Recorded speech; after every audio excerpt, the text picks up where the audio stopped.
یہ جو دعوت تمہیں نبی دے رہے ہیں صلی اللہ علیہ وسلم، یہ تمہاری حیات روحانی کا ذریعہ بن جائے گی. تم صرف حیوانی طور پر زندہ نہیں رہو گے، روحانی طور پر بھی زندہ رہو گے. اب اس کے بعد ایک تنبیہ آ رہی ہے، وَاعْلَمُوا أَنَّ اللَّهَ يَحُولُ بَيْنَ الْمَرْءِ وَقَلْبِهِ وَأَنَّهُ إِلَيْهِ تُحْشَرُونَ. جان لو اللہ انسان کے اور اس کے قلب کے درمیان حائل بھی ہو جایا کرتا ہے. ایک وقت آتا ہے انسان نیکی کرنا چاہتا ہے، نہیں کر سکتا. یہ وہ شے ہے جس کو قرآن میں کہا گیا ختم اللہ علی قلوبہم وعلی سمعہم وعلی ابصارہم غشاوہ. ایک پوائنٹ آف نو ریٹرن عافیت اس میں ہوتی ہے. آج آپ پر کوئی حق منکشف ہوا، قبول کریں فوراً. اگر دل نے گواہی دی حق ہے پھر آپ نے نہیں مانا تو آپ کو سزا ملے گی. کیا؟ اب حق کو پہچاننے کی صلاحیت کم کر دی جائے گی. اب زیادہ بڑا سٹیمولس درکار ہوگا تمہیں حرکت میں لانے کے لیے. پھر بھی حرکت میں نہ آئے تو پھر اور کم ہو جائے گی. ہوتے ہوتے اللہ کا یہ قانون جو ہے حائل ہو گیا اب دل اور انسان کے درمیان. اور جان لو کہ تمہیں بالآخر اسی کی طرف جمع کیے جانا ہے. وَاتَّقُوا فِتْنَةً لَا تُصِيبَنَّ الَّذِينَ ظَلَمُوا مِنكُمْ خَاصَّةً. اور ڈرو اس عذاب سے جو تم میں سے صرف ظالموں کو اپنی گرفت میں نہیں لے گا. اس میں بے گناہ بھی مارے جائیں گے. جس کو آپ کہتے ہیں اپنے محاورے میں گیہوں کے ساتھ گھن بھی پس جاتا ہے. جب عوامی اور عمومی عذاب آتا ہے تو صرف ظالم ہی نہیں پستے اس میں. وَاتَّقُوا فِتْنَةً لَا تُصِيبَنَّ الَّذِينَ ظَلَمُوا مِنكُمْ خَاصَّةً. میں نے جو رات بات کہی تھی عذاب سر پر کھڑا ہے. اگلی آیت میں اس کا ذکر ہو رہا ہے. یہ شک، اور پھر یہ تو نہیں ہوگا کہ صرف بدکار ہی مارے جائیں. مشرقی پاکستان میں کیا صرف بدکار مارے گئے تھے؟ ہسپانیہ میں کیا صرف بدکار مارے گئے تھے؟ ایک ملک جس پر 800 برس حکومت کی مسلمانوں نے، اور پھر ایک بچہ بھی وہاں نہیں چھوڑا گیا زندہ. یا جلا دیے گئے، یا قتل کر دیے گئے، یا زبردستی عیسائی بنا لیے گئے، اور یا جہازوں میں بھر بھر کر اور افریقہ کے شمالی ساحل پر ڈمپ کر دیے گئے، جہاں نہ کچھ کھانے کو نہ پینے کو. تو ڈرو اس عذاب سے. جب آئے گا تو اس کی چکی میں صرف گیہوں نہیں پیسے گا، گھن بھی پیسے گا. صرف ظالمین پر جو ہے ان پر وہ عذاب نہیں ہوگا، عام لوگوں پر بھی ہوگا. وَاعْلَمُوا أَنَّ اللَّهَ شَدِيدُ الْعِقَابِ. اور جان لو اللہ تعالیٰ عقاب میں، سزا میں بہت سخت ہے. شدید العقاب. یہ بھی وہ بات ہے کہ جو کئی مرتبہ میں نے بیان کی ہے. اللہ کی یہ دونوں شانیں ہیں، سامنے رہنی چاہیے. وہ غفار بھی ہے، ستار بھی ہے، وہ رحیم بھی ہے، وہ غفور بھی ہے، وہ رؤوف بھی ہے. لیکن شدید الانتقام، شدید العقاب، یہ بھی اس کی شانیں ہیں. اس کی شان رحیمی پر دھوکہ نہ کھا جانا. یا ایھا الانسان ما غرک بربک الکریم. کیا دھوکہ کھا لیا تم نے؟ اللہ تو بخشنے والا ہے. وہ بخشنے والا بھی ہے اور جہنم میں جھونکنے والا بھی وہی ہے. اور جان لو تمہارے مال اور اولاد فتنہ ہے. یہ تمہیں دنیا ہی میں مگن رکھتے ہیں. کافر کی یہ پہچان کہ آفاق میں گم ہے، فکر معاش ہے.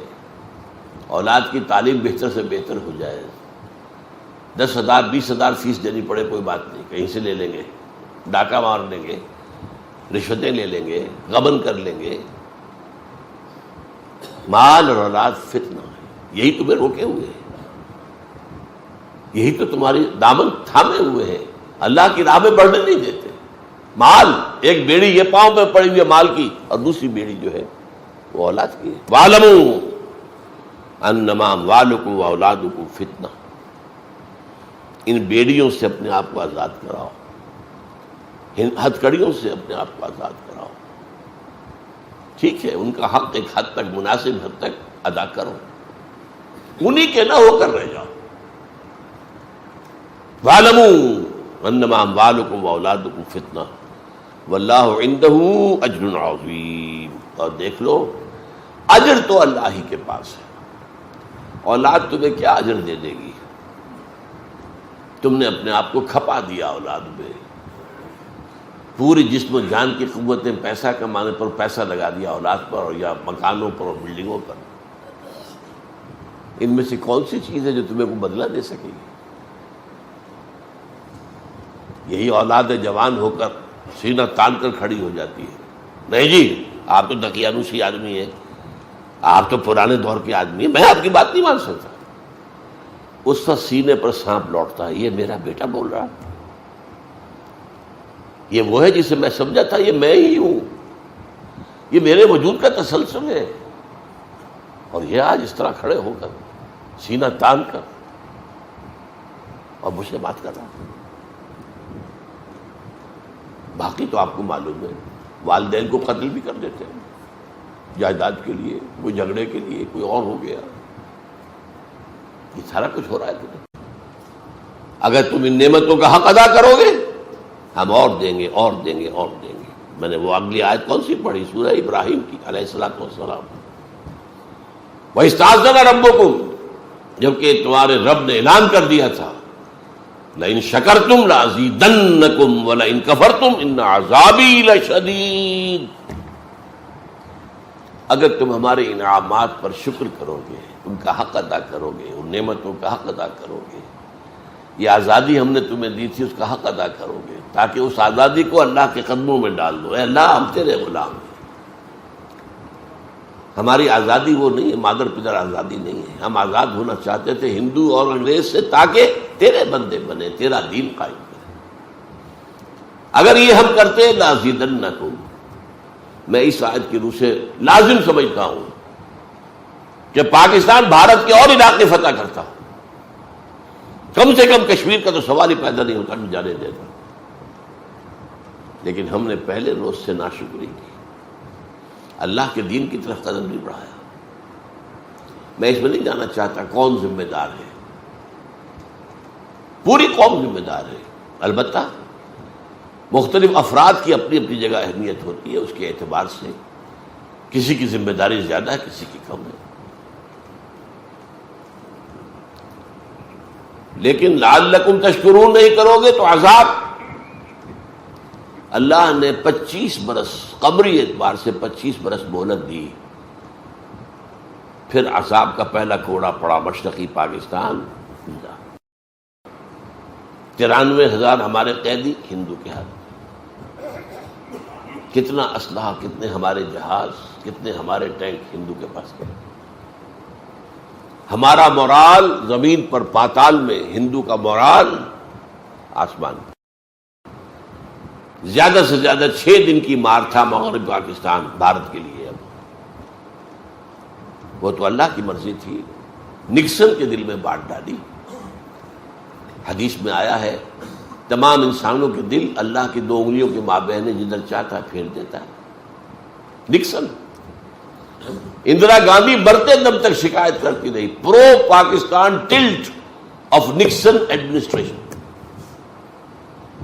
اس نے کوسیجن سے بات کی ہاٹ لائن پر، بند کرواؤ جنگ، اور کوسیجن نے حکم دیا اندرا گاندھی کو یونیلیٹرل سیز فائر، یک طرفہ جنگ بندی بھارت نے اعلان کیا،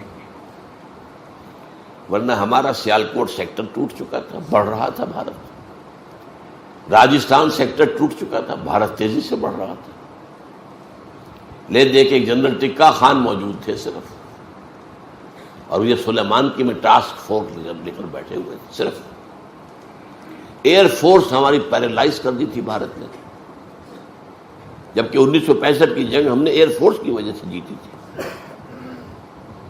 لیکن 71 میں آ کر روس نے ان سے ایسے ہیلی کاپٹر دے دیے تھے جن کے اندر کہ وہ ایواکس لگے ہوئے تھے، ذرا سا بھی ہمارا جہاز حرکت کرتا تھا انہیں پتہ چل جاتا تھا۔ بہرحال یہ پہلا کوڑا تھا کہ دوسرا اور بڑا کوڑا تنا ہوا ہے۔ یہ دوسری بات ہے، معجزہ ہو جائے، اللہ اس قوم کے دلوں کو بدل دے، جس میں توبہ، حقیقی توبہ پیدا ہو جائے، اللہ کی طرف رجوع پیدا ہو جائے، خشوع اور خضوع ہو جائے، ایک عوامی سطح پر عزم مصمم پیدا ہو جائے، اسلام کے لیے جینا ہے، اسلام کے لیے مرنا ہے، اور تن من دھن اسلام پر نچھاور کر دینا ہے۔ کوئی عجب نہیں، قوم یونس پر بھی عذاب کے آثار آ چکے تھے، اس کے بعد توبہ کی قوم نے تو اللہ نے عذاب واپس لے لیا۔ یہ ایک ہی مرتبہ ہوا، تاریخ میں ہوا ہے، اس کا بھی ایک خاص سبب تھا، وہ میں بیان نہیں کر سکتا اس وقت۔ آگے چلیے، کس قدر پیارے الفاظ ہیں یہ، یا ایھا الذین آمنوا لا تخونوا اللہ والرسول، دیکھو اے مسلمانوں، اللہ اور اس کے رسول سے خیانت مت کرو،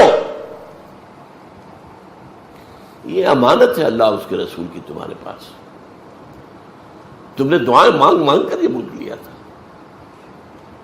اب اس کے اندر اپنی منمانی چلاؤ گے بجائے اللہ کے حکم کے، اپنی قانون سازی کرو گے بجائے شریعت کی تنفیذ کے، اس سے بڑی خیانت کیا ہوگی؟ یا ایھا الذین آمنوا لا تخونوا اللہ والرسول وتخونوا اماناتکم، آپس میں بھی ایک دوسرے کی امانتوں میں خیانت نہ کرو۔ سب سے بڑی جو ہے امانت وہ یہ پاکستان ہے تمہارے پاس، اللہ کا یہ جو دعوت تمہیں نبی دے رہے ہیں صلی اللہ علیہ وسلم، یہ تمہاری حیات روحانی کا ذریعہ بن جائے گی، تم صرف حیوانی طور پر زندہ نہیں رہو گے، روحانی طور پر بھی زندہ رہو گے۔ اب اس کے بعد ایک تنبیہ آ رہی ہے، وَاعْلَمُوا أَنَّ اللَّهَ يَحُولُ بَيْنَ الْمَرْءِ وَقَلْبِهِ وَأَنَّهُ إِلَيْهِ تُحْشَرُونَ، جان لو اللہ انسان کے اور اس کے قلب کے درمیان حائل بھی ہو جایا کرتا ہے۔ ایک وقت آتا ہے انسان نیکی کرنا چاہتا ہے، نہیں کر سکتا،